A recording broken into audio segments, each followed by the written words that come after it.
अस्सलाम वालेकुम दोस्तों, मैं हकीम शबाज बलोच। अच्छा दोस्तों, आज मैं आपको दिमागी कमज़ोरी, नज़र की कमज़ोरी का नुस्खा बता रहा हूँ कि जिन हजरात के जो है सर चकराना, दिमाग का कमज़ोर हो जाना और नज़र की कमज़ोरी, सर में हल्का हल्का पेन, चक्कर आना, उसके लिए मैं नुस्खा दे रहा हूँ कि दिमाग को ताकत दे, नज़र की तेज़ी के लिए बेहतरीन और ऑथेंटिक नुस्खा है। ये नुस्खा मैं आपको सामने लेके आ रहा हूँ। ये नुस्खा देखें, मगज़ फिंदक, मगज़ बादाम, मगज़ कद्दू, मगज़ खयारीन, चारों मगज़, उस्त खुदूस, मुंडी बूटी, बाल छड़, बर्मी बूटी, मगज़ पिस्ता, हर एक अज्जा 2-2 तोला, मुरब्बा आंवला, मुरब्बा हरीड़ कला 10-10 तोला।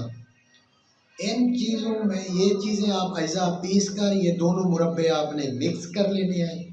मिक्स करके एक जो है ना छोटा चम्मच, तिहाई से लेकर 1 चम्मच रात को दूध के साथ लेना है खाने के बाद। अगर दिमाग ज़्यादा कमज़ोर हो चुका है, कुछ बहुत सारी मेमोरी लॉस हो रही है, तो उसमें कुश्ते मरजान जो है ना, शाख मरजान, जड़ मरजान नहीं, शाख मरजान, वो और कुश्ते संगे यशब आधा तोला, कुश्ते शाख मरजान 1 तोला, ये भी मिक्स कर लें तो ये इससे कई गुना ज़्यादा पावरफुल हो जाएगा।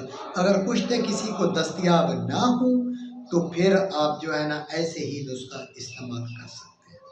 तो दो में याद रखें, सिर्फ रात को खाना है दूध के साथ, खाने के बाद ये तकरीबन आप 20 से 25 दिन इस्तेमाल करें, ये आपके सर के बाल झड़ना ये भी बंद हो जाएंगे। तो थैंक्स फॉर वाचिंग। अल्लाह।